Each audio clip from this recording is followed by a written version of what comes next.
Hey everyone, Mark here with the Action Figuratorium, and I'm going to be doing another unboxing action figure review today. This is the 8-inch Iron Maiden Eddie as Mummy Pharaoh action figure made by, I believe that's called Neca. Don't know who they are, what that means. Really? Don't care. So we're going to be opening this fresh package, and this is not a refurbished one. This is from an actual toy store, new, not a weirdo thrift store find as usual. So that's all coming up on today's Action Figuratorium.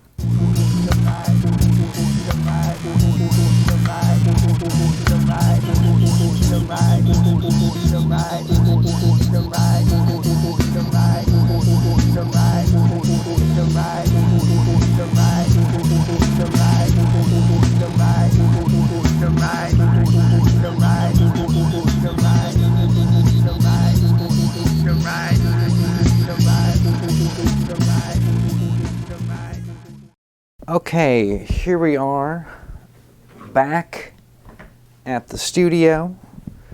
This recently arrived. I felt the need to get myself some of the Iron Maiden memorabilia that is available out there in action figure form. There are a whole bunch of these sort of 3.75 Kenner Star Wars looking Eddies out there, and there's about 10 of them, and they're pretty cool too, but they're about $15, $18, and for a little bit north of that you can get this really cool Iron Maiden mummified Pharaoh action figure, and it's not quite like the 12-inch Barbie doll ones that you'll see, right, where it's just another, you know, they just put an Eddie head on like a dude's body, and you know, maybe they give him the trooper look and he's got like a cool red coat, but that's about it. Now this is bigger than the little guys. It's not as big as those, but it's not a doll, it's an action figure, and we're gonna check it out today. Let's see where to begin, people. Well, there's a seal here we're gonna cut. And in most cases, I believe in having something new in the box. This looks like you can restore it in the box when you want. It doesn't destroy the package. But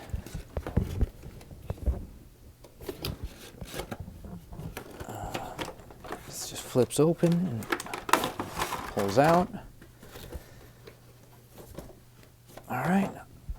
So I think I should mention the packaging first, since we have it open and you can see inside.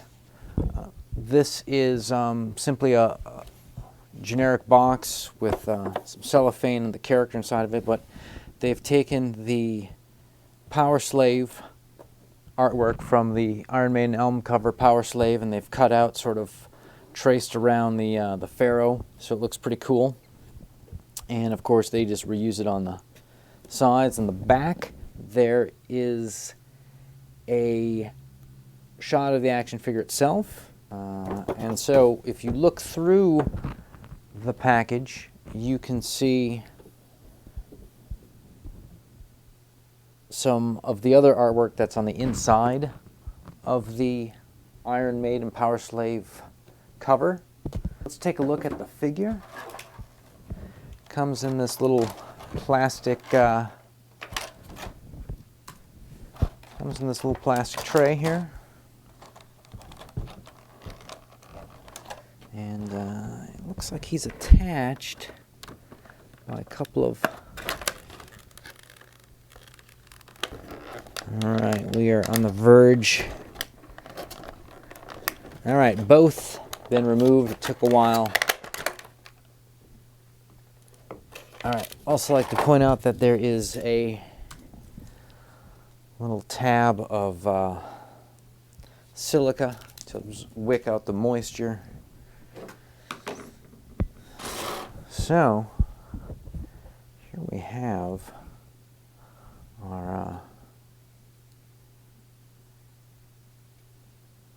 our guy. Let's take a look at this. It is basically plastic figure with cloth wrapped around it. It has bendable arms. Okay. It has bendable knees. It has bendable ankles. The leg does not necessarily rotate, but maybe it's just because it's got so much stuff on it. And the same thing goes with the arms. They can move up and down. And there seems to be a little bit of movement. And it looks like they have actually designed the cloth bandage so that it accommodates where the arm rotates. And then as far as the head goes, we've got this great little sort of shoulder covering, ornamental, and we got this great looking head on this guy. This is fantastic. Fans of the Derek Riggs artwork for all the original Iron Maiden album covers and singles and whatever other designs he came up with will definitely appreciate the amount of detail that has gone into creating the face on this action figure. The paint on this looks really good. It's just blue with some gold highlights. A little inside the line there. That's okay. It looks pretty cool though. It looks like it might be, you know, closer to sort of, you know, real gold as it looks in the movies. Then we also have this interesting other piece of fabric over it. It's got Velcro. It's kind of a ornamental skirt and a cool rubber belt attaches in the back and has this cool flap in the front. So this guy's pretty cool looking. He stands okay. Remember, he's got these bandages on. Maybe they were thinking that you would have this guy standing in sand or something. I don't know. So let's check out some of the accessories this guy comes with. There's this thing. It's some sort of a Sun Ra staff, snake with wings, and looks like it has a kind of a bottom. Alright, so it's a two-piece. It's this and this.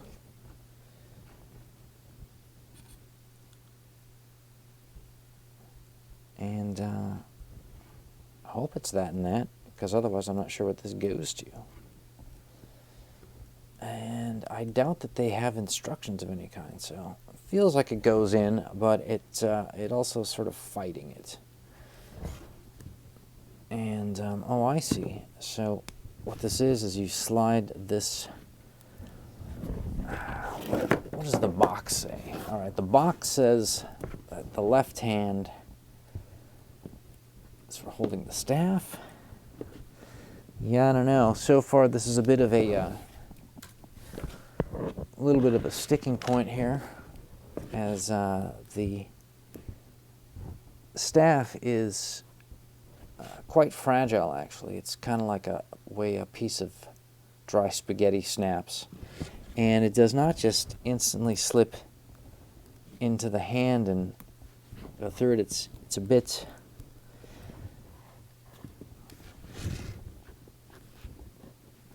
It needs a bit of slightly bending of the fingers.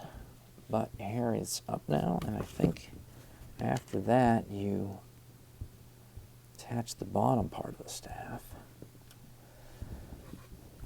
And so there you have it.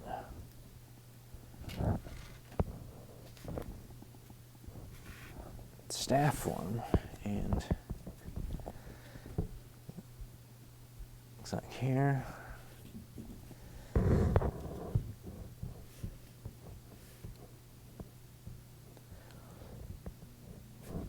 So the other accessory that it comes with is this weird kind of, I don't know, Game of Thrones looking sword with an ankh for the hilt.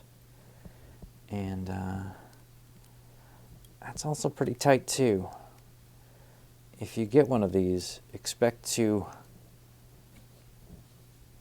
and this one you can't open his grip, so expect to fight these a little bit at first, and also don't expect to take him out. However, since he doesn't come with more accessories or other hands, there's really no reason to take the accessories out unless you think you can find something crazier.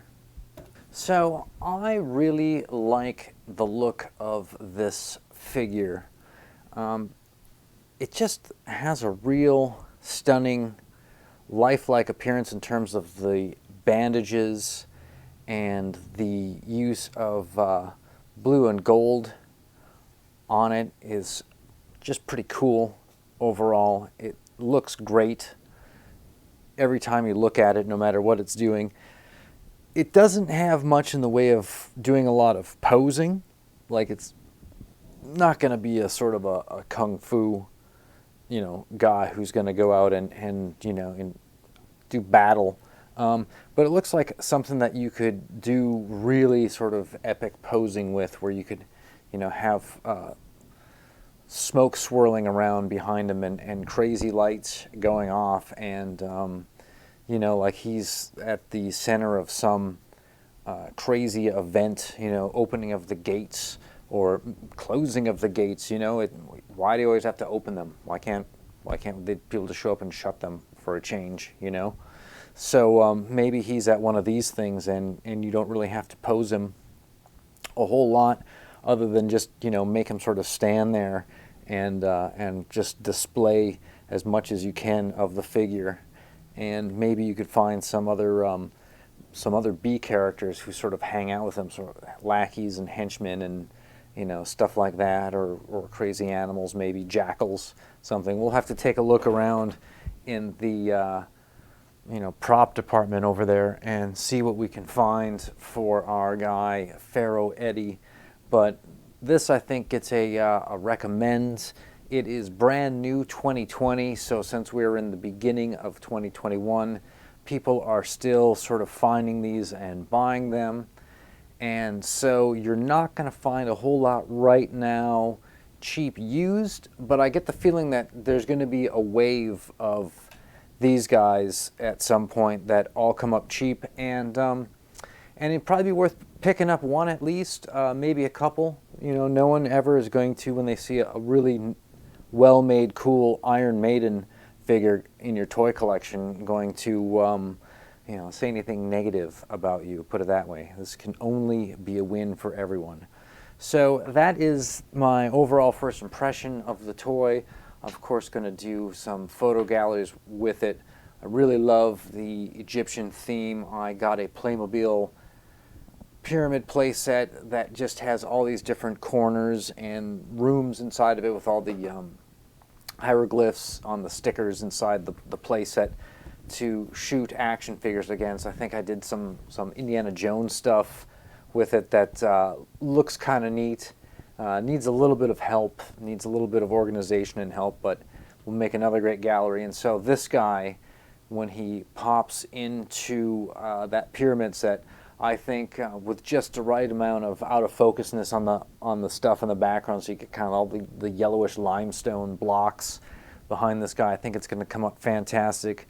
I think it's going to need a little bit of smoke, as I mentioned, and I think this figure is going to maybe require like dry ice. It might take something even crazier than just like a smoky room for this cat to exist. That's all I got for now. We are signing off, and I hope to see everybody again real soon.